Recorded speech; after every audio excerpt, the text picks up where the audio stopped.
തുലാം രാശിയിലുള്ള അതിലെ വിശാഖം നക്ഷത്രത്തിൻ്റെ ഫലം പറഞ്ഞാൽ ചിത്തിര ചോതി വിശാഖം അതിൽ ചിത്തിര നക്ഷത്രക്കാരിലെ സ്ത്രീകളാണെങ്കിൽ ഞാൻ ഈ പറയുന്ന ആരെങ്കിലും ബാങ്ക് ഉദ്യോഗസ്ഥരുണ്ടെങ്കിൽ നിങ്ങളൊന്ന് ചിന്തിക്കേണ്ട ഒരു വലിയ കാര്യമുണ്ട്. കാക്കയ്ക്ക് എള്ളും ചോറും കൊടുക്കാം. ചിത്തിര ചോതി വിശാഖം വിശാഖത്തിലെ തുലാം രാശിക്കാർ വളരെ ശ്രദ്ധിക്കണം. നമസ്കാരം. ഞാൻ ഈ രാശിഫലങ്ങൾ പറഞ്ഞു തുടങ്ങിയപ്പോൾ ഫോൺ വിളികൾ കൂടി, മാനസിക സംഘർഷങ്ങൾ കൂടി വിളിക്കുന്നവർക്ക് സ്വാമി പറയുന്നത് കൃത്യമാണ്. സ്വാമി എനിക്ക് വല്ല ആപത്ത് സംഭവിക്കുമോ എന്നൊക്കെയുള്ള ഭീതി നിറഞ്ഞ ചോദ്യങ്ങൾ നിരവധിയായി. ലാൻഡ് ഫോൺ വെമ്പായത്തെ നമ്പർ കൊടുത്തിട്ടുണ്ട് കൂടുതലായി. ടീച്ചർ പറഞ്ഞു സ്വാമി ഈ ജ്യോതിഷ പരിപാടി പറയണ്ട, പക്ഷേ എനിക്കൊരു ഇഷ്ടം എന്താണെന്ന് പറഞ്ഞാൽ കണ്ണേശു ഉപാസനയോട് പറയുമ്പോൾ ആപത്ത് വരുന്നതിന് മുമ്പ് ഒരു സൂചന കൊടുക്കാമല്ലോ എന്ന് പറഞ്ഞുകൊണ്ടിരിക്കുമ്പോഴാണ് മാധവൻ ഉണ്ണി വിളിച്ചത്. ഇന്ന് ടീച്ചറോട് സംസാരിച്ചപ്പോൾ മാധവൻ ഉണ്ണി ഒരു ബാങ്ക് മാനേജരാണ്. മാധവൻ ഉണ്ണി എന്നോട് പറഞ്ഞത് എനിക്ക് സ്വാമിയെ ഒന്ന് കാണണം. ഞാൻ നക്ഷത്രം ഏതാണ്? നക്ഷത്രം വിശാഖം, തുലാം രാശി, എൻ്റെ അതേ നക്ഷത്രം. ശനിയുടെ സഞ്ചാരം അത്ര ശരിയല്ല. അപ്പോൾ ഞാൻ താങ്കൾ കുറച്ച് മാത്രമേ സംസാരിക്കുകയുള്ളൂ. അതേ സ്വാമി. ഞാൻ പറഞ്ഞു ഞാൻ ഒരുപാട് സംസാരിക്കുന്ന ആളാണ്. അപ്പോൾ ഒന്നും മിണ്ടിയില്ല. ഞാൻ ചോദിച്ചു താങ്കൾക്കിപ്പോൾ ഉള്ള മാനസിക സംഘർഷത്തിൻ്റെ കാരണം ഞാൻ ഒന്ന് പറയട്ടെ. അപ്പോൾ ഞാൻ എന്താണ് ജോലി ചോദിച്ചു. അപ്പോൾ ഞാൻ ബാങ്ക് മാനേജറാണ്. അപ്പോൾ ഈ ബാങ്കുകാരെക്കുറിച്ച് ഞാൻ ഒരുപാട് കാര്യങ്ങൾ പറഞ്ഞിട്ടുണ്ട്. കാരണം ഇവർ ബാങ്കിൽ പണമുള്ളവരോട് ഭയങ്കര സ്നേഹമാണ്, ഡിപ്പോസിറ്റ് ഉള്ളവരോട് ഭയങ്കര സ്നേഹമാണ്, ലോൺ എടുക്കാൻ ചെന്നവരോടും പണയം ചെന്നവരോടും വലിയ താല്പര്യമൊന്നുമില്ല. അവിടെ എല്ലാവരും അങ്ങനെ പെരുമാറുക. പണയം വയ്ക്കാൻ ചെന്നവരൊക്കെ നികൃഷ്ട ജീവികളാണ്. ലോൺ എടുക്കാൻ ചെല്ലുന്നവരെയും അവിടെ പോയി ഇരിക്കുമോ ഞാൻ വിളിക്കാം എന്ന് പറയും. പക്ഷേ ബാങ്കിൽ ഡിപ്പോസിറ്റ് ഉള്ളത്, എനിക്കൊരു ഡിപ്പോസിറ്റ് ഇല്ലെങ്കിലും എൻ്റേത് കൈമനത്തെ ഇന്ത്യൻ ബാങ്കാണ്, പിന്നെ വെമ്പായത്തെ HDFC ബാങ്കാണ്. അവിടെ ഡിപ്പോസിറ്റ് ഒന്നുമില്ല. പക്ഷേ എന്നാലും നമ്മളോട് സ്നേഹമുണ്ട്. നമ്മൾ അനന്തഭദ്ര സിനിമയൊക്കെ എഴുതി ജീവിക്കേണ്ട ആളായുണ്ട്. പിന്നെ എല്ലാവരെയും മോളെ മക്കളെ എന്നൊക്കെ വിളിച്ച് നിൽക്കുന്നതുകൊണ്ട് വളരെ സ്നേഹമാണ്. ഡിപ്പോസിറ്റ് ഒന്നുമില്ല. ഡിപ്പോസിറ്റൊന്നും ജീവിതത്തിൽ ഇനി ഉണ്ടാവുമെന്ന് വിചാരിക്കുന്ന ആളുമല്ല. പുസ്തകങ്ങളിൽ നിന്ന് കിട്ടുന്ന വരുമാനം കൊണ്ട് എന്തൊരു ഡിപ്പോസിറ്റാണ് ഉണ്ടായിരുന്നതൊക്കെ എടുത്ത് പലർക്കൊക്കെ കൊടുത്ത് തീർത്ത്. അതുകൊണ്ട് എനിക്ക് ദുഃഖവുമില്ല. നമുക്ക് ദൈവം സഹായിക്കുമ്പോൾ നമ്മൾ കുറച്ച് മനുഷ്യരെ സഹായിക്കണം. അങ്ങനെയാണെന്ന് ഞാൻ വിചാരിക്കുന്നത്. ഞാൻ ടീച്ചറും കൂടെ അല്ലേ ഉള്ളൂ. പുസ്തകത്തിൽ നിന്ന് ഉള്ള വരുമാനം മതി. എന്താണ്, കുറച്ച് മരുന്ന് മേടിക്കണം, വണ്ടി ഓടാൻ ഇത്തിരി പെട്രോൾ വേണം. പിന്നെ 2 പിള്ളേർ, ടീച്ചറിൻ്റെ ചേച്ചിയുടെ 2 മക്കളുണ്ട്, ചേട്ടൻ്റെ മകനും ഉണ്ട്. പിന്നെ കുറച്ച് നമ്മളെ ഏറ്റവും പ്രിയപ്പെട്ട സുഹൃത്തുക്കളുണ്ട്. അവരൊക്കെ സ്വാമി എന്നൊക്കെ വിളിച്ച് നമുക്ക് സന്തോഷമായിട്ട് കഴിഞ്ഞു പോകുന്ന ഒരു സാഹചര്യം ഉള്ളതുകൊണ്ട് എനിക്ക് ബുദ്ധിമുട്ടില്ല. അക്ഷരങ്ങൾ എനിക്ക് തന്ന സമ്പത്ത്, പുസ്തകങ്ങൾ എനിക്ക് തന്ന സമ്പത്ത്, ഞാൻ വളരെ ഹാപ്പിയാണ്. പിന്നെ എൻ്റെ ദിഗംബരൻ എന്ന് പറയുന്ന സിനിമ ഉണ്ടായാൽ എഴുതി കഴിഞ്ഞു. സ്ക്രിപ്റ്റ് കാദംബരി എന്ന് പറഞ്ഞ സിനിമ എഴുതിക്കൊണ്ടിരിക്കുകയാണ്. ഇൻ്റർവ്യൂവിൽ കഴിഞ്ഞു. അതൊക്കെ എനിക്ക് തരുന്ന ചെറിയ തുകകളൊക്കെ ഞാൻ വളരെ വളരെ ഹാപ്പിയാണ് ഇത്തരം കാര്യങ്ങൾക്കകത്ത്. അതുകൊണ്ട് ബാങ്കിലൊക്കെ പോയാൽ കുറച്ച് പൈസയൊക്കെ ഇങ്ങനെ കാണും. അപ്പോൾ എന്തായാലും മാധവനുണ്ടി വിളിച്ച് എന്തിനാന്ന് പറഞ്ഞാൽ എനിക്ക് സ്വാമിയെ ഒന്ന് കാണണം. ഞാൻ പറഞ്ഞു ഭാര്യയ്ക്ക് എന്താണ് ജോലി? ഭാര്യയുണ്ടോ? ഉണ്ട്. മകളുണ്ടോ? മക്കൾ ഉണ്ട്. എത്ര മകൾ? ഒന്നാണോ? അതെ, ഒന്നാണ്. അത് 2 ഉണ്ടായോ? അപ്പോൾ ഒന്നും മിണ്ടിയില്ല. അപ്പോൾ ഞാൻ ചോദിച്ചു ഭാര്യയ്ക്കൊന്ന് കൊടുക്കൂ. അപ്പോൾ കുറച്ച് നേരം നിശബ്ദമായി. എന്ന് പറഞ്ഞാൽ ബാങ്ക് മാനേജറാണ്, കുറച്ചേ സംസാരിക്കുള്ളൂ. സംസാരിച്ചാൽ വല്ല നഷ്ടപ്പെട്ടാലോ എന്ന് വിചാരിച്ചാണോ? അപ്പോൾ ഞാൻ ഭാര്യയ്ക്കൊന്ന് കൊടുക്കൂ. അപ്പം കൊടുക്കാം. കുറച്ച് കഴിഞ്ഞ് കൊടുത്തു. ഞാൻ എന്താ പേര്? ഞാൻ പേര് പറഞ്ഞു. ഞാനിപ്പോൾ ഉദാഹരണത്തിന് ജയലക്ഷ്മി. ഞാൻ ജയലക്ഷ്മി, അദ്ദേഹം എന്നെ കാണണമെന്ന് പറയുന്നു. അതെ, കാണണം സ്വാമി. ഞാൻ പറഞ്ഞ് സന്താന ദുഃഖം ഉണ്ടല്ലോ? ഉണ്ട് സ്വാമി. ഞാൻ പറഞ്ഞത് മകൾ കല്യാണം കഴിക്കുന്നില്ലേ? അപ്പോൾ ഇല്ല സ്വാമി. അതെന്താ? അതറിയത്തില്ല സ്വാമി. ശരി, എന്നെ ഒന്ന് കാണണമല്ലേ? ഞാൻ പറഞ്ഞു ഒരു അരമണിക്കൂർ കഴിഞ്ഞ് വിളിക്കാൻ. അല്ല, ഞാൻ പറയുന്ന മനുഷ്യൻ്റെ ഓരോ കാര്യങ്ങളാണ്. ഞാൻ ജയലക്ഷ്മിക്ക് എന്താണ് ജോലി? പേര് ജയലക്ഷ്മി എന്നല്ല കേട്ടോ, ഞാനങ്ങ് പറഞ്ഞു എന്നുള്ളതേ ഉള്ളൂ. ജയലക്ഷ്മിക്ക് എന്താണ് ജോലി? ഞാനും ബാങ്കിലാണ്. അപ്പോൾ 2 ബാങ്ക് മാനേജർമാർ, അത് ഇന്ത്യയിൽ അറിയപ്പെടുന്ന 2 ബാങ്കിലെ മാനേജർമാർ, അവർക്കൊരു മകൾ. 2 പേരും പെട്ടിരിക്കുന്നത് എന്തോ ഒരു മാനസിക സംഘർഷത്തിലാണ്. എനിക്ക് കാര്യം മനസ്സിലായി. ഈ പെൺകുട്ടി ഏതെങ്കിലും പ്രണയത്തിൽ കുടുങ്ങിക്കാണും. എന്നിട്ട് ആ ചെറുപ്പക്കാരനെ മതി എന്ന് പറയും. മറ്റൊന്ന് വിവാഹം വേണ്ടാന്ന് പറയും. ഇതിലേതാണെന്നുള്ളതാണ്. അപ്പോൾ ഞാൻ അരമണിക്കൂർ കഴിഞ്ഞ് കുളിയും ജപമൊക്കെ കഴിഞ്ഞിട്ട് ഞാൻ ആ നമ്പർ എടുത്ത് വിളിച്ചു. ആദ്യത്തെ 2-3 നമ്പർ തെറ്റിപ്പോയി. കാരണം 1 മിനിറ്റ് തന്നെ 3-4 പേര് വിളിക്കും. ചിലരെയൊക്കെ വിളിക്കുമ്പം പേര് മാറിപ്പോവും. അപ്പോൾ ഞാൻ വിളിച്ചു. അപ്പോൾ മാധവനുണ്ടി വിളിച്ചു. ഞാൻ പറഞ്ഞു തിരക്കാണോ? അല്ല സാർ, ഞാൻ ഇന്ന് ലീവ് എടുത്തു. ഭാര്യ എടുത്തോട്ടോ? വിളിക്കാം സാർ. ഞാൻ പറഞ്ഞു വേണ്ട. ഞാനൊരു കാര്യം ചോദിച്ചോട്ടെ, മകളുടെ കാര്യത്തിനകത്ത് മാനസിക ദുഃഖത്തിൻ്റെ കാരണം എന്താണ്? ഞാൻ ഭാര്യയുടെ കയ്യിൽ കൊടുക്കാം, പടം ജയലക്ഷ്മിയുടെ കയ്യിൽ കൊടുത്തു. അപ്പോൾ ഞാൻ പറഞ്ഞു, ഒന്ന് മാറി നിൽക്കാമോ, ഞാൻ 2-3 ചോദ്യം മാത്രം ഉത്തരം പറഞ്ഞാൽ മതി. ഞാൻ 3-4 നക്ഷത്രങ്ങൾ ചോദിച്ചു. ഈ നക്ഷത്രത്തിൽ ആരെങ്കിലും ഉണ്ടോ? ഉണ്ട്. ആരുണ്ട്? മകളുണ്ട്. ശരി. ഇങ്ങനെ ഒരു രോഗാവസ്ഥയിൽ ആരെങ്കിലും ഭരിച്ചിട്ടുണ്ടോ? ഉണ്ട്. ഞാൻ പലരോടും ചോദിക്കുന്നൊരു ചോദ്യമാണ്, ഒരു ക്ഷേത്രം നശിച്ചതിനും ഒരു സർപ്പക്കാവ് നശിച്ചതുമായിട്ട് വല്ല ബന്ധമുണ്ടോ? ഇല്ല സ്വാമി, ഇല്ല, അങ്ങനെ ഒരു ക്ഷേത്രമോ കാവോ നശിച്ചിട്ടില്ല. അങ്ങനെ ഒരു സ്ഥലം ഉള്ളതായിട്ട് അറിയാമോ? അങ്ങനെ നമുക്കിത് ഞങ്ങൾ 2 പേരും ക്ഷേത്രവിശ്വാസികളല്ല. അപ്പോൾ പിന്നെ അവർക്ക് അതിനെക്കുറിച്ച് പറഞ്ഞിട്ട് കാര്യമില്ല. ക്ഷേത്രാചാരങ്ങളിൽ വിശ്വസിക്കാത്ത ഹൈന്ദവരെ സംബന്ധിച്ചിടത്തോളം അവർക്ക് 3-ാം തലമുറയിൽ ദോഷമുണ്ടാകും എന്നുള്ള കാര്യത്തിൽ എനിക്കൊരു സംശയമില്ല. 3-ാം തലമുറ, അതിന് കാരണമുണ്ട്. അവരുടെ പൂർവ്വജന്മം എടുക്കുമ്പോൾ അവർ ക്ഷേത്രമായിട്ട് വിശ്വസിക്കാത്തതിന് കാരണം തന്നെ ഉണ്ടാകും. ഇപ്പോഴുള്ള വിഷയം എന്താണെന്ന് വെച്ചാൽ, ഇവരുടെ നല്ലവണ്ണം പഠിക്കുന്ന മകൾ, സുന്ദരിയായ മകൾ, നല്ലവണ്ണം പഠിക്കുന്ന മകൾ, അവൾ മിടുക്കിയായി പഠിച്ച് ബാങ്ക് ടെസ്റ്റ് എഴുതി, ബാങ്ക് ഓഫീസറായി ജോലി കിട്ടി. പക്ഷെ അവൾ ജോലിക്ക് പോകില്ല. നമ്മൾ ആലോചിക്കണം, ഇതൊരു മനഃശാസ്ത്രപരമായിട്ടുള്ള നമ്മൾ പഠിക്കേണ്ട, ചിന്തിക്കേണ്ട ഏറ്റവും വലിയ കാര്യമാണ്. അപ്പോൾ എനിക്ക് ആ പെൺകുട്ടിയോട് വളരെ അത്ഭുതം തോന്നി. ഞാൻ പറഞ്ഞു, എനിക്ക് മകളോടൊന്ന് സംസാരിക്കാൻ പറ്റുമോ? കൊടുക്കാം സ്വാമി. കൊടുത്തു. ഞാൻ പറഞ്ഞു, മോളുടെ മുറിയിലേക്ക് കയറൂ, ഞാനൊന്ന് സംസാരിക്കട്ടെ. ഞാൻ സുനിൽ പരമേശ്വരനാണ്, അനന്തഭദ്രം സിനിമ എഴുതിയ ആളാണ്. ഇപ്പോൾ സ്വാമിയുടെ പരിവേഷത്തിലൊക്കെ ഇരിക്കുകയാണ്. സ്വാമി എന്നാണ്, കാന്തല്ലൂർ സ്വാമി എന്നൊക്കെ ആൾക്കാർ വിളിക്കും. എഴുത്തും വായനയൊക്കെ ഉണ്ട്. എന്നാലും ആത്മീയത ഇഷ്ടമായതുകൊണ്ട് ഞാനിങ്ങനെ ഇതൊക്കെ പറയുകയും ചെയ്യുകയൊക്കെ ചെയ്യും. എനിക്ക് അച്ഛനും അമ്മയും എന്നെ വിളിച്ചിരുന്നു. അപ്പോൾ ഞാൻ മോളടുത്ത് 2-3 കാര്യങ്ങൾ ചോദിക്കട്ടെ, മോൾക്ക് വേറെ ബുദ്ധിമുട്ടൊന്നുണ്ടോ? ഇല്ല സ്വാമി. ഞാൻ ചോദിച്ചു, മോൾ മിടുക്കിയായിട്ട് പഠിക്കും? അതെ, മിടുക്കിയായിട്ട് പഠിക്കും. ഇപ്പോൾ ബാങ്ക് ഓഫീസറായിട്ട് ജോലി കിട്ടി? കിട്ടി. ഞാൻ സ്വതന്ത്രമായി ചോദിക്കുന്നതുകൊണ്ട് വല്ല കുഴപ്പമുണ്ടോ? ഇല്ല സ്വാമി. സ്വാമി ചോദിച്ചോളൂ. എന്തുകൊണ്ട് വിവാഹം വേണ്ട? എനിക്കിപ്പോൾ വിവാഹം വേണ്ട. ഇപ്പോൾ വിവാഹം വേണ്ടേ? ഇനി ജീവിതത്തിൽ ഒരിക്കലും വിവാഹം വേണ്ടേ? അത് തീരുമാനിച്ചില്ല. എന്തായാലും തൽക്കാലം വിവാഹം വേണ്ട. 1. ഏതെങ്കിലും ആൺ സൗഹൃദങ്ങളുണ്ടോ? ഇല്ല, അതിൽ ഞാൻ വിശ്വസിക്കുന്നില്ല. അപ്പോൾ ആൺ സൗഹൃദങ്ങളില്ല, വിവാഹവും വേണ്ട. ശരി. ജോലി, ബാങ്ക് ഓഫീസറായിട്ട് ജോലി കിട്ടൂ. എവിടെയാണ്? ഡൽഹിയിലാണ്. എന്തുവാ, ദൂരെ ആയതുകൊണ്ടാണോ പോകാത്തത്? അല്ല. പിന്നെ എനിക്ക് ആ ജോലി വേണ്ട. അപ്പോൾ മോളെന്തിനാണ് ഇത് പഠിച്ചത്? അത് എനിക്ക് പഠിക്കണമെന്ന് തോന്നി. എനിക്ക് ബാങ്ക് ജോലി തന്നെ വേണമെന്ന് തോന്നി. ഞാൻ ബാങ്ക് ഓഫീസറായിട്ട് തന്നെ പഠിച്ചു. ബാങ്കിൽ എനിക്ക് ഏറ്റവും 1-ാം റാങ്ക്, 2-ാം റാങ്ക്, 3-ാം റാങ്ക് കണ്ടാണ്. ഒന്ന് ആലോചിച്ച് നോക്കൂ. ആദ്യം മിടുക്കിയാണ് പഠിക്കാൻ. എൻ്റെ ഗ്രഹനില കേട്ടപ്പോൾ തന്നെ അതിൻ്റെ നക്ഷത്രവും പറഞ്ഞ് എനിക്ക് അപ്പം തന്നെ എനിക്ക് കിട്ടിയത് സംഭവം. ആ കുട്ടി വാശിയോട് പറയുന്നു, എനിക്ക് ജോലിയും വേണ്ട, എനിക്ക് വിവാഹവും വേണ്ട. എന്താണ് സംഭവം എന്ന് മനസ്സിലായോ? ഞാൻ ഈ പറയുന്ന ആരെങ്കിലും ബാങ്ക് ഉദ്യോഗസ്ഥരുണ്ടെങ്കിൽ നിങ്ങളൊന്ന് ചിന്തിക്കേണ്ട ഒരു വലിയ കാര്യമുണ്ട്. ബാങ്ക് ഉദ്യോഗസ്ഥർക്ക് ബാങ്കിൽ നിന്ന് കിട്ടുന്ന സംഘർഷം, ഡിപ്പോസിറ്റ് തയ്ക്കാൻ ബാങ്കിൻ്റെ മേലുദ്യോഗസ്ഥന്മാർ തരുന്ന സംഘർഷം, ഡിപ്പോസിറ്റ് മാത്രമല്ല അല്ലേ, നിങ്ങളുടെ ഫണ്ട് കൂട്ടാൻ, ബാങ്കിൽ ബിസിനസ് കൂട്ടാൻ മേലുദ്യോഗസ്ഥന്മാർ കിടന്ന സംഘർഷം, അവർക്ക് അവരുടെ മേലുദ്യോഗസ്ഥന്മാർ കൊടുക്കുന്ന സംഘർഷം, ബാങ്കിൻ്റെ നിലനിൽപ്പിനായിട്ട് ഉദ്യോഗസ്ഥന്മാരെ പീഡിപ്പിക്കുന്ന സംഘർഷം, അവർക്ക് ജീവിതം കൈവിട്ടു പോകുന്നു എന്നുള്ളതാണ്. ജീവിതമില്ല. 10 പേര് കേൾക്കുമ്പോൾ ബാങ്കിലെ ജോലിയാണ്, ശരിയാണ്, വളരെ അന്തസ്സുള്ള ജോലിയാണ്. അവർ ജീവിക്കാൻ മറന്നു പോകുന്നു.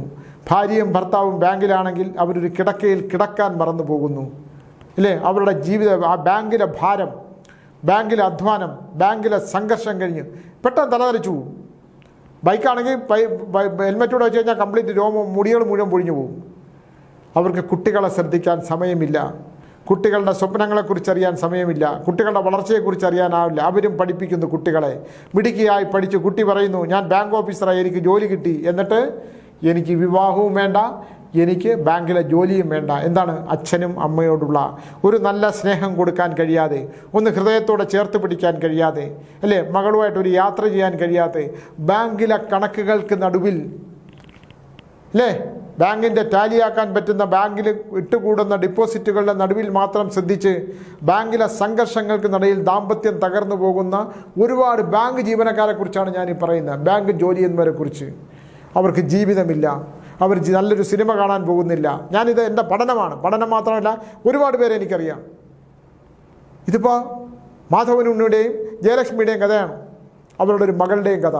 ആ കുട്ടി എന്ത് ചെയ്തു? പഠിച്ച് ബാങ്ക് ഉദ്യോഗസ്ഥ തന്നെയായി. ബാങ്കിൽ ഏറ്റവും ഉയർന്ന ജോലി കിട്ടി, വലിയ സീനിയർ പോസ്റ്റ് കിട്ടിയിട്ട് പോലും എനിക്ക് വിവാഹവും വേണ്ട. ആ പ്രതികാരമാണ് അതിനകത്ത്. ആ കുട്ടിയുടെ മനസ്സ്, ആ കുട്ടി വളർന്നത്, ആ കുട്ടിയെ വളർത്തി, കാലം ഇങ്ങനെ വളർത്തിക്കൊണ്ടേയിരുന്നു. അച്ഛനമ്മ രാവിലെ എഴുന്നേൽക്കുന്നു, വസ്ത്രങ്ങൾ വാങ്ങിച്ചു കൊടുക്കുന്നു, കുട്ടിയെ പഠിപ്പിക്കുന്നു, മറ്റുള്ളവരുടെ ക്രെഡിറ്റ് പറയുന്നു, മകളെ പഠിപ്പിക്കുന്നു, മകൾക്ക് ഇന്ന ജോലി കിട്ടി വിവാഹം കഴിപ്പിക്കാൻ പോകുമ്പോഴാണ് കുട്ടി വിവാഹം കഴിക്കുന്നില്ല, ജോലിക്കും പോകുന്നില്ല, വെറുതെ ഇരിക്കാൻ പോവുകയാണ്.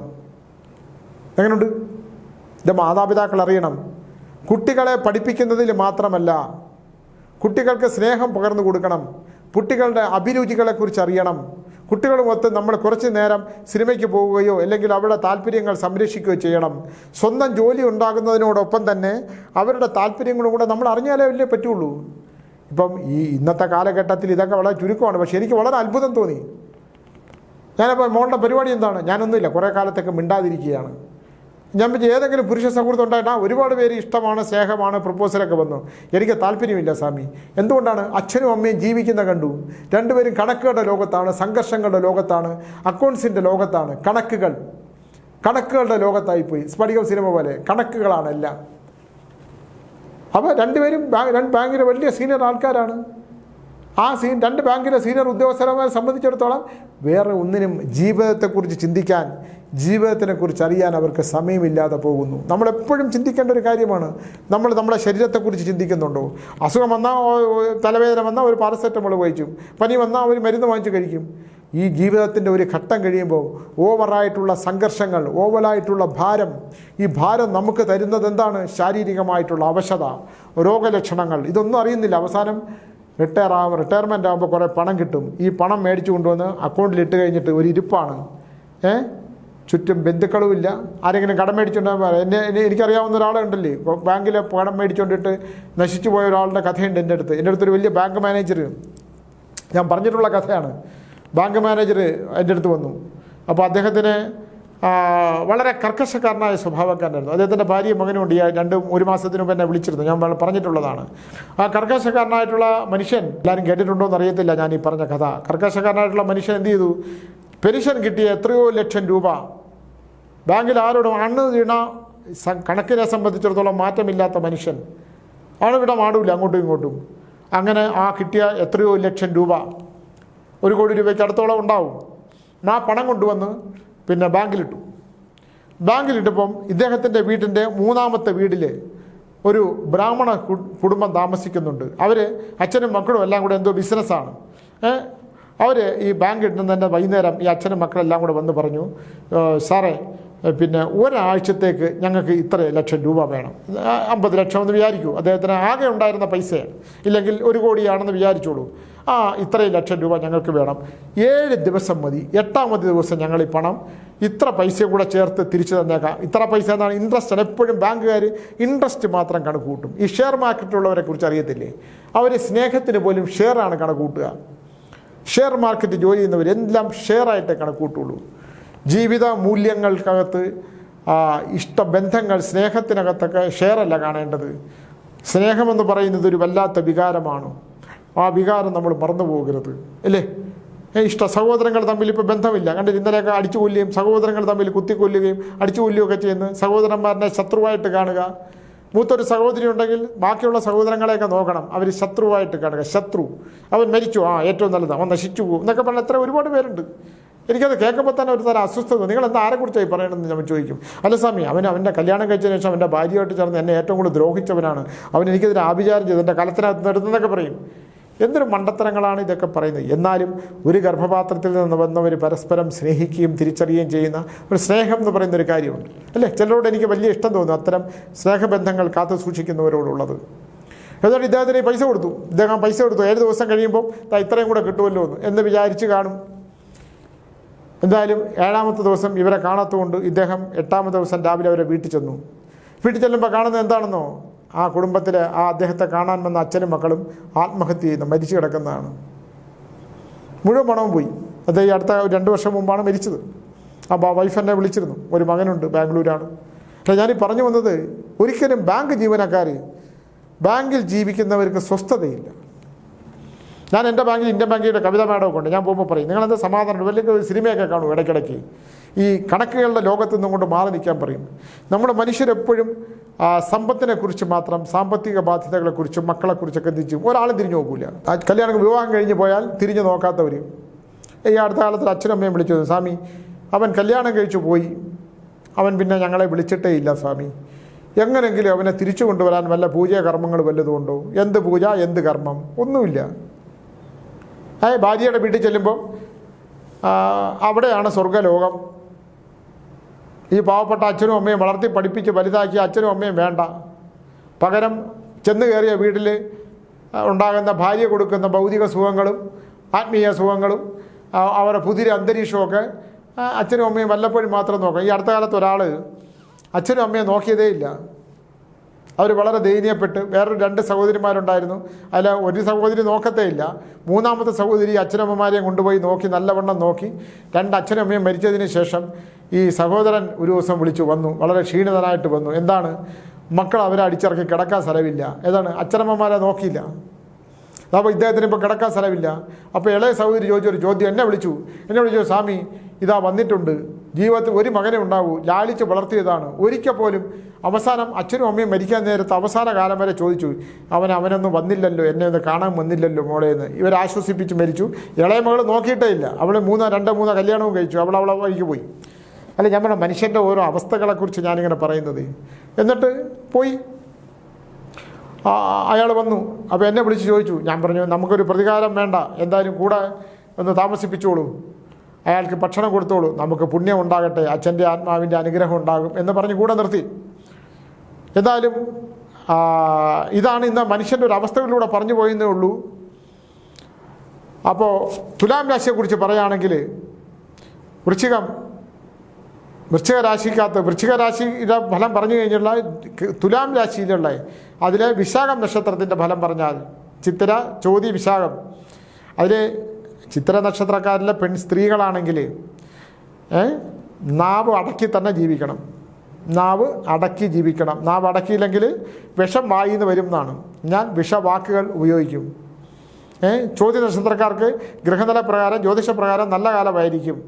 പക്ഷേ പണത്തിൻ്റെ പിശുക്ക്, പണം കൊടുക്കുമ്പോൾ, പണം കൈമാറ്റം ചെയ്യുമ്പോൾ പണത്തിന് ആഗ്രഹിച്ച് എന്തെങ്കിലും ചെയ്യാൻ പോയാൽ, പണം മാത്രമാണ് ആഗ്രഹിക്കുന്നതെന്ന് ചോദിച്ചാൽ നഷ്ടം വരാനുള്ള സാധ്യത വളരെ കൂടുതലാണ്.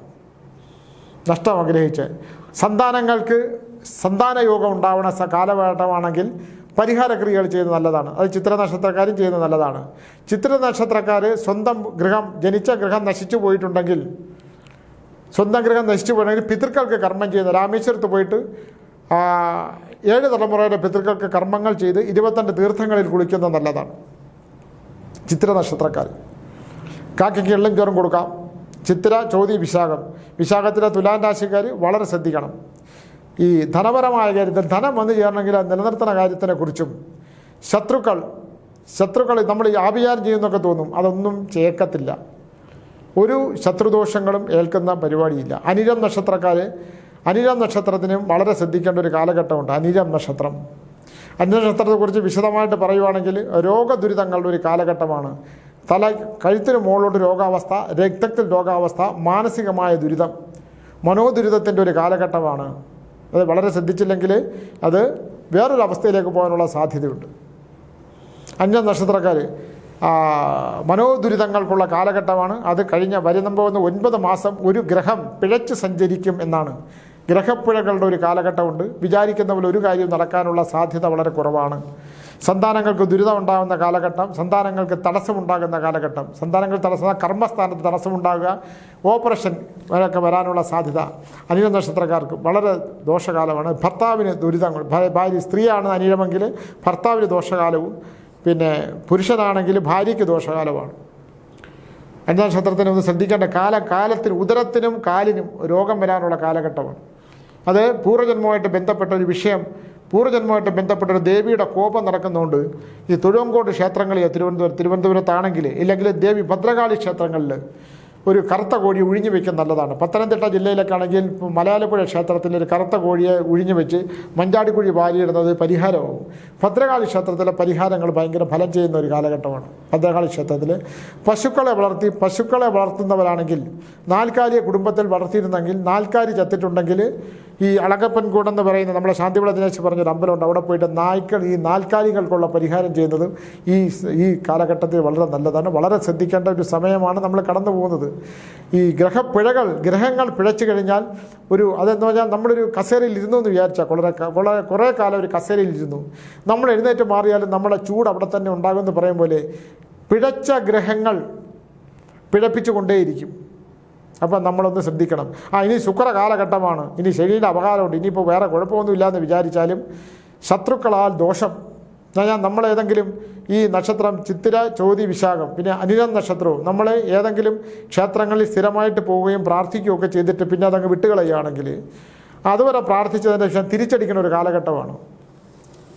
ഈ ദുർമന്ത്രവാദമൊക്കെ ചെയ്ത് ദുർമന്ത്രവാദം എന്ന് പറഞ്ഞാൽ ഈ പോയിട്ട് ശാപവാക്കുകളൊക്കെ ഉപയോഗിക്കുക, മറ്റുള്ളവൻ നശിക്കാൻ വേണ്ടിയൊക്കെ പറയുക, അല്ലെങ്കിൽ അതൊക്കെ തിരിച്ചടിക്കുന്ന ഒരു കാലഘട്ടമുണ്ട്. ഈ 9 മാസം അതാണ്. അതുകൊണ്ട് അങ്ങനെ ആരെങ്കിലും നശിപ്പിക്കാൻ ശ്രമിച്ചാലും നമ്മളൊന്നും അങ്ങനെ നശിപ്പിക്കാനായിട്ട് എടുക്കണ്ട. അങ്ങനെയൊന്നും ഒരാൾ വിചാരിച്ചാൽ, ഒരാൾ ആവിചാരം ചെയ്താലും ഒന്നും നശിക്കുന്ന കാലഘട്ടമല്ല. അങ്ങനെയൊന്നും പെട്ടെന്ന് നശിപ്പിക്കാനൊന്നും പറ്റില്ല. നമ്മൾ സത്കർമ്മങ്ങൾ ചെയ്യുന്നവരാണെങ്കിൽ അങ്ങനെയൊന്നും ഒരാളെ നശിപ്പിക്കാനൊന്നും പറ്റില്ല. ഈ അടുത്ത കാലത്ത് ഈ 2-3 ദിവസം മുമ്പ് ഒരാളെന്നെ വിളിച്ച് പറഞ്ഞ പോലെ, സ്വാമി ഞാനൊരു ദോഷം ഒരാൾക്കും ചെയ്തിട്ടില്ല, പക്ഷേ എൻ്റെ വീടിന് ചുറ്റും ആഭിചാരമാണെന്ന്. ഞാൻ പറഞ്ഞു അതവിടെ കിടന്നോട്ടെ, അല്ലാതെ ഇപ്പം എന്ത് പറയാനാണ്? ആഭിചാരം കുഴിച്ചെടുക്കാൻ പോയാൽ ഇതിനേ ഉള്ളൂ സമയം, അതിന് പരിഹാരം ചെയ്തു നോക്കാൻ അതേ ഉള്ളൂ സമയം. അതൊന്നും നോക്കേണ്ട ആവശ്യമില്ല, അതൊക്കെ അതിൻ്റെ വഴിക്ക് നിന്നോട്ടെ, നിങ്ങളതൊന്നും ചിന്തിക്കേണ്ട. എന്തായാലും ഈ നക്ഷത്രങ്ങൾ ജനിച്ചവർക്കുള്ള കാലഘട്ടം അനുകൂലമായിട്ടുള്ള ഒരുപാട് ഗ്രഹങ്ങൾ അനുകൂലമായിട്ട് വരും. രാശിമാറ്റമൊക്കെ സംഭവിക്കുന്ന കാലഘട്ടവും ഏപ്രിൽ 14 കഴിഞ്ഞുള്ള മാറ്റങ്ങളൊക്കെ നല്ലതുണ്ടെങ്കിൽ പോലും പിഴച്ച ഗ്രഹങ്ങളുടെ ലക്ഷണം പൂർവ്വജന്മത്തിൽ നിന്ന് വന്നിട്ടുള്ളത് കൊണ്ട് ഇത്രയും ഗ്രഹക്കാർ ശ്രദ്ധിച്ചാൽ വിചാരിക്കുന്ന പോലെ ഒരു കാര്യവും നടക്കില്ല. അനിഴ നക്ഷത്രക്കാരുടെ പുരുഷനാണെങ്കിലും അനിഴ നക്ഷത്രത്തിലെ സ്ത്രീകളാണെങ്കിലും ഞാൻ വിശാഖ നക്ഷത്ര തുലാം രാശിയാണ്. വാക്കുകൾ ശരിക്കും ഉപയോഗിച്ചില്ലെങ്കിൽ ദോഷം വരിക. കോടതി നിയമ വികാര സന്ധങ്ങളിൽ ശ്രദ്ധിക്കുക, അതൊക്കെ ഉണ്ടെങ്കിൽ ശ്രദ്ധിക്കുക. വാഹനങ്ങൾ ശ്രദ്ധിക്കുക, ഇത്തരം കാര്യങ്ങളൊക്കെ ശ്രദ്ധിക്കേണ്ടതാണ്. ചോതി നക്ഷത്രത്തിലാണെങ്കിൽ കൊടുക്കൽ വാങ്ങലുകൾ, ഭാര്യയായിട്ട് സംസാരിക്കുമ്പോൾ ശ്രദ്ധിച്ചില്ലെങ്കിൽ ഭാര്യ ഇട്ടിട്ട് പോകും, അല്ലെങ്കിൽ അവർ മനസ്സുകൊണ്ട് ശപിക്കുകയെങ്കിലും ചെയ്യും. അതുകൊണ്ട് ഭാര്യമാരുമായിട്ട് സംസാരിക്കുമ്പോൾ, ചോതി നക്ഷത്രക്കാരാണെങ്കിൽ ഭാര്യയായിട്ട് സംസാരിക്കുമ്പോൾ, ചോതി നക്ഷത്രക്കാരെ സ്ത്രീകളാണെങ്കിൽ ഭർത്താവുമായിട്ട് സംസാരിക്കുമ്പോഴൊക്കെ ഒന്ന് ശ്രദ്ധിക്കണം, വളരെ നല്ലതാണ്. ഇപ്പോൾ ഞാൻ നാളെ ശ്യാമുമായിട്ട് ഇരുന്നിട്ട് കുറച്ചുകൂടെ വിശകലനം ചെയ്ത് ജ്യോതിഷ സംബന്ധമായിട്ടുള്ള കാര്യങ്ങൾ പറയാം. കർണേശു ഉപാസനയോടുള്ള പറയുമ്പോൾ ഇപ്പോൾ ഞാൻ വിളിച്ച് പറഞ്ഞവരൊക്കെ തന്നെ, ഈ നക്ഷത്രങ്ങളെക്കുറിച്ച് പറഞ്ഞവരൊക്കെ തന്നെ എന്നെ വിളിച്ച്, സ്വാമി അത് ഒരു കാര്യമെങ്കിലും നടന്നിട്ടുണ്ട് സ്വാമി, ഇതെങ്ങനെ പറ്റുന്നു? എൻ്റെ കാലം ഞാൻ ഇന്ന് ഇദ്ദേഹം പ്രശസ്തനായ ഇദ്ദേഹത്തെ കാണാനായിട്ട് പോയി, അവർ പറഞ്ഞതൊക്കെ തന്നെ ഇങ്ങനെയാണെങ്കിലും ഞാൻ ഇതൊക്കെ നോക്കിയെങ്കിലും എനിക്കിതെങ്ങനെ സംഭവിച്ചു സ്വാമി? ഞാൻ പറഞ്ഞു, അയ്യോ നിങ്ങൾക്കത് സംഭവിക്കും എന്നല്ല പറഞ്ഞത്, നിങ്ങൾ ശ്രദ്ധിക്കണം എന്നാണ് ഞാൻ പറഞ്ഞത്. ഇല്ല, ഞാനിപ്പോൾ ഓരോ 30 ദിവസം കൂടുമ്പോഴും ഫലങ്ങൾ പറയാം. അതിനുള്ള ശ്രമമാണ്, കഠിനമായ ജോലിയാണിത്, സാധാരണ പോലെയല്ല. അപ്പോൾ ഈ നക്ഷത്രക്കാരെല്ലാം തന്നെ എന്താണ്, രേഖകളിൽ ഒപ്പിടുമ്പോൾ, വസ്തു പ്രമാണങ്ങൾ ഒപ്പിടുമ്പോൾ, പൂർവ്വമായിട്ടുള്ള സ്വത്തുക്കളുടെ പ്രമാണങ്ങൾ, രേഖകൾ നഷ്ടപ്പെടാനുള്ള കാലം ഇതൊക്കെ ഉണ്ട്. രാത്രി ഉറങ്ങുമ്പോൾ കൃത്യമായ സമയത്ത് നിങ്ങൾ ഉറങ്ങിയില്ലെങ്കിൽ ഉറക്ക നഷ്ടം ഉണ്ടാകാനുള്ള കാലം, മനസ്സിൻ്റെ വ്യാകുലത കൂടേണ്ട കാലം. വ്യാകുലത കൂടുതലായിരിക്കും മനസ്സിന്, ചുമ്മാ ഒരു കാര്യമില്ല, ഇല്ലാത്ത വ്യാകുലത. പിന്നെ വേറൊരു കാര്യമുള്ളത്, സംശയപരമായ കാര്യങ്ങൾ, വെറുതെ സംശയം തോന്നുക മറ്റുള്ളവരോട്. അപ്പോൾ ഇത്തരം കാര്യങ്ങളൊക്കെ സംഭവിക്കാതിരിക്കുന്നതല്ലേ നല്ലത്. നിങ്ങൾക്കൊന്നിനോടും സംശയം വേണ്ട. ഓം നമോ നാരായണായ രാവിലെ 8 തവണ, രാത്രി ഓം നമ ശിവായ. പിന്നെ ഏത് മതക്കാരാണെങ്കിലും നിങ്ങൾ എന്തിലാണോ വിശ്വസിക്കുന്നത്, ബൈബിളാണെങ്കിലും വായിക്കുക, ഖുറാനാണെങ്കിലും വായിക്കുക. നിങ്ങൾ ഏതാണോ വിശ്വസിക്കുന്നത് ആ മാർഗത്തിലൂടെ ഈശ്വര എനിക്ക് ദുഃഖങ്ങൾ കുറച്ച് തരണം, എനിക്ക് സമ്പത്തൊന്നും ഇല്ലെങ്കിലും സമാധാനവും ശാന്തിയും വേണമെന്ന് പ്രാർത്ഥിക്കണം. ഞാൻ ഗ്രഹങ്ങളെക്കുറിച്ച് പറയുന്നതുകൊണ്ട് ഒന്നും ഭയപ്പെടേണ്ട ആവശ്യമൊന്നുമില്ല, നിങ്ങളൊന്ന് ശ്രദ്ധിക്കണമെന്ന് മാത്രമേ ഞാൻ പറയുന്നുള്ളൂ. ജ്യോതിഷന്മാരെ പോയി കണ്ടാൽ അവർ ചില പരിഹാരക്രിയകളൊക്കെ പറയും. എനിക്കിതിനകത്ത് പരിഹാരക്രിയകൾ കന്നേശു ഉപാസനയിൽ പറയാൻ പറ്റൂല, ശ്രദ്ധിക്കണമെന്ന് മാത്രമേ പറയാനുള്ളൂ എന്ന് പറഞ്ഞുകൊണ്ട് നിർത്തുന്നു. നന്ദി, നമസ്കാരം.